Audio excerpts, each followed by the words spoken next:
بسم اللہ الرحمن الرحیم۔ میں ہوں ریاض بھٹی اور آج ہم بات کریں گے سندھ میں بلدیاتی انتخابات کا دوسرا مرحلہ۔ سندھ میں بلدیاتی انتخابات کا پہلا مرحلہ 2022 میں تکمیل کو پہنچا اور دوسرا مرحلہ 24 جولائی 2022 کو مکمل ہونا تھا، لیکن اس دوران غیر معمولی بارشوں اور سیلاب کے باعث بیشتر علاقے زیر آب آنے کے باعث الیکشن کمیشن نے 24 جولائی کو ہونے والے بلدیاتی انتخابات کے دوسرے مرحلے کا پولنگ ملتوی کر دی۔ چنانچہ اس کے بعد 15 اکتوبر کو الیکشن کمیشن نے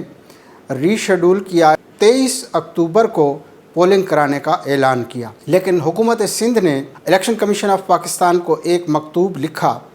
جس میں یہ استدعا کی گئی تھی کہ سندھ پولیس کے بیشتر اہلکار سیلاب متاثرہ علاقوں میں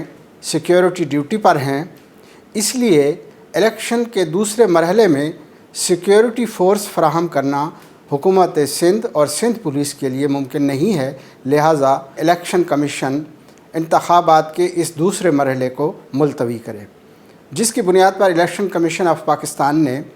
دوسری بار انتخابات کا یہ مرحلہ ملتوی کر دیا۔ اس کے بعد جماعت اسلامی اور پاکستان تحریک انصاف کی جانب سے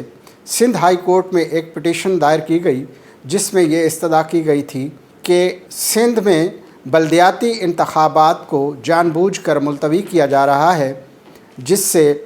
امیدواروں میں مایوسی پھیل رہی ہے اور شہروں کے معاملات اور انتظامات متاثر ہو رہے ہیں، لہٰذا الیکشن کمیشن آف پاکستان کو سندھ میں بلدیاتی انتخابات کے دوسرے مرحلے کے انعقاد کے لیے احکامات جاری کیے جائیں۔ چنانچہ سندھ ہائی کورٹ نے اس سلسلے میں 15 نومبر کو اپنا حکم جاری کیا اور الیکشن کمیشن سے کہا کہ 15 دن کے اندر اندر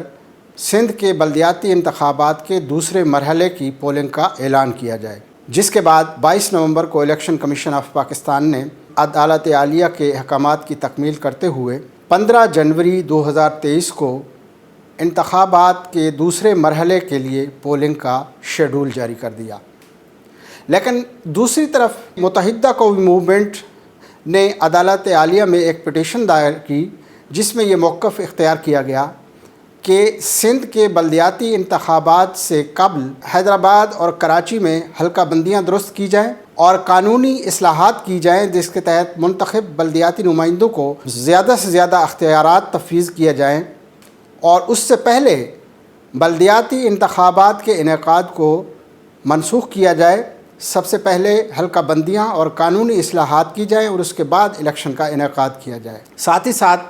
متحدہ قومی موومنٹ نے الیکشن کمیشن میں بھی ایک درخواست دائر کی جس میں یہ موقف اختیار کیا گیا کہ دوہرے الیکٹورول پر الیکشن کرانا آئین کی خلاف ورزی ہے اور الیکشن کمیشن دوہری الیکٹورل فہرستوں کی بنیاد پر انتخابات کے دوسرے مرحلے کا انعقاد کرنے جا رہا ہے، لہٰذا اس بنیاد پر سب سے پہلے انتخابی فہرستوں کو حتمی شکل دیے جانے کے بعد الیکشن کا انعقاد کیا جائے، جو ابھی الیکشن کمیشن آف پاکستان میں زیر التوا ہے اور اس پر دونوں طرف سے دلائل سنے گئے ہیں اور الیکشن کمیشن نے ابھی اس پر فیصلہ دینا ہے۔ دوسری جانب صورتحال یہ ہے کہ الیکشن کمیشن آف پاکستان کے اس بار بار بلدیاتی انتخابات کو التوا میں ڈالنے کے فیصلوں کے باعث سندھ میں دوسرے مرحلے کے انتخابات سے قبل سندھ کے 16 اضلاع میں 33 سے زائد امیدوار انتقال کر چکے ہیں، جس کی وجہ سے سندھ کے 16 اضلاع میں 45 حلقوں میں پولنگ نہیں ہوگی۔ ان امیدواروں کے انتقال کے باعث وہاں پولنگ کا انعقاد نہیں کیا جائے گا۔ یہ ان میں سے 16 جہاں بحق امیدوار کا تعلق کراچی ڈویژن سے ہے، ان میں سے بیشتر جو ہے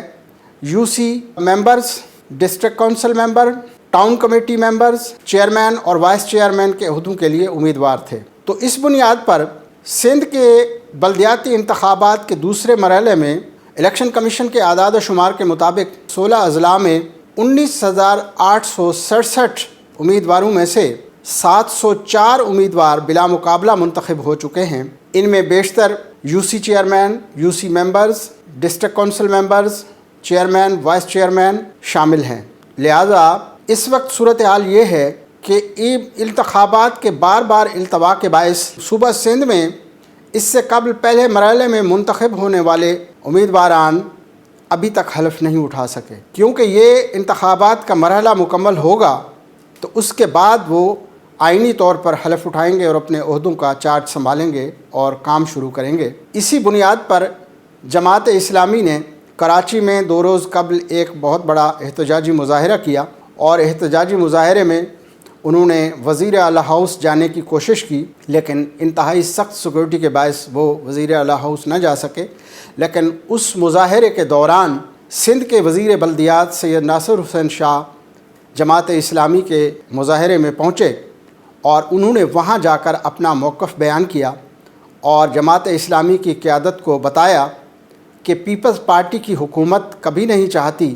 کہ سندھ کے بلدیاتی انتخابات کا دوسرا مرحلہ ملتوی کیا جائے۔ ہماری کوشش ہے کہ بلدیاتی انتخابات کا دوسرا مرحلہ اپنے منطقی شیڈول کے مطابق ہو، اور جلد سے جلد منتخب مقامی قیادت جو ہے وہ عہدوں کا چارج سنبھال کے اپنا کام شروع کرے۔ اور ان کا یہ بھی کہنا تھا کہ ہم چاہتے ہیں کہ سندھ میں ایک متحرک اور فعال بلدیاتی سسٹم جو ہے وہ وجود میں آئے، اور اس کے لیے ہم نے قانون سازی کے اقدامات بھی کیے ہیں۔ انہوں نے جماعت اسلامی کراچی کے امیر حافظ نعیم الرحمان کو بتایا کہ آپ کے ساتھ کیے گئے پہلے معاہدے کے مطابق ہم نے قانون سازی کی اور بلدیاتی ایکٹ میں ترامیم کی، اور ہم چاہتے ہیں کہ مزید اس میں قانونی اصلاحات کریں، اور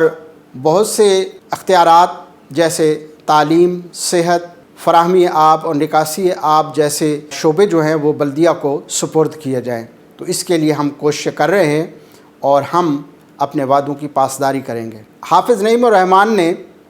یہ شکوہ کیا کہ ہمارے ساتھ جو اس سے پہلے وعدے کیے گئے تھے وہ مکمل طور پر پورے نہیں کیے گئے، اور شہر کا نظام متاثر ہو رہا ہے اور شہر میں حالات ابتر ہوتے جا رہے ہیں۔ انہوں نے یہ بھی کہا کہ بلدیاتی انتخابات کا فوری انعقاد ضروری ہے، فوری مقامی قیادت آئے گی تو شہر کے معاملات کو بہتر بنانے میں آسانی ہوئے گی۔ ناصر حسین شاہ کی یقین دہانی پر حافظ نعیم الرحمان نے احتجاجی مظاہرہ ملتوی کر دیا۔ اب صورتحال یہ ہے کہ ایک طرف الیکشن کمیشن میں متحدہ قومی موومنٹ کی پٹیشن زیر سماعت ہے، اور دوسری طرف عدالت عالیہ میں MQM کی درخواست زیر التوا ہے، اور دوسری جانب الیکشن کمیشن واضح طور پر یہ کہہ چکا ہے کہ 15 جنوری 2023 کو ہر صورت میں سندھ میں بلدیاتی انتخابات کے دوسرے مرحلے کا انعقاد ہوگا، اور اس دن پولنگ ہوگی۔ تمام انتظامات مکمل کر لیے گئے ہیں اور کسی قسم کی بہانہ سازی نہیں چلے گی۔ اب دیکھنا یہ ہے کہ سندھ میں بلدیاتی انتخابات کے اس دوسرے مرحلے کی تکمیل کب ہوتی ہے۔ کیا 15 جنوری کو یقینی طور پر ووٹنگ ہوگی، یا پہلے کی طرح اب بھی انتخابات ملتوی کر دیے جائیں گے؟ کیونکہ دوسری جانب کمشنر حیدرآباد ڈویژن کی جانب سے الیکشن کمیشن کو یہ خط لکھا گیا ہے کہ حیدرآباد ڈویژن میں ضلع جام شورو اور اس کے دیگر علاقوں میں زیر آب آنے والے علاقے میں ابھی تک پانی باقی ہے، اور وہاں پولنگ اسٹیشن قائم کرنا ممکن نہیں، اور ساتھ ساتھ لوگوں کی نقل و حمل کے بھی انتظامات نہیں کیے جا سکتے، لوگوں کا گھروں سے نکلنا مشکل ہے، تو اس لیے الیکشن ملتوی کیا جائے۔ اب الیکشن کمیشن نے یہ فیصلہ کرنا ہے کہ وہ 15 جنوری کو انتخابات کرانے جا رہا ہے، یا یہ مرحلہ اب پھر سے التوا کا شکار ہوگا۔ لیکن شہری حلقوں کا کہنا ہے کہ پاکستان کے سب سے بڑے شہر کراچی، سندھ کے دوسرے بڑے شہر حیدرآباد میں بلدیاتی اداروں کا فعال ہونا بہت ضروری ہے، کیونکہ میونسپل معاملات وفاقی اور صوبائی حکومتوں کے دائرہ اختیار میں نہیں، اور لوگوں کو مقامی سطح پر سہولتیں فراہم کرنا حقیقی جمہوریت ہے۔ تو حقیقی جمہوریت کی تکمیل کے لیے مقامی جمہوریتوں کا مؤثر اور متحرک ہونا بہت ضروری ہے۔ لہٰذا شہری امید کیے ہوئے ہیں بلدیاتی انتخابات کے دوسرے مرحلے کا فوری انعقاد ہوگا اور ایک متحرک اور فعال قیادت سامنے آئے گی جو شہروں کے انتظامات کو بہتر بنانے اور شہریوں کو سہولتیں فراہم کرنے کے لیے آسانیاں پیدا کریں گے۔ آپ بھی اپنا خیال رکھیے گا۔ اللہ حافظ۔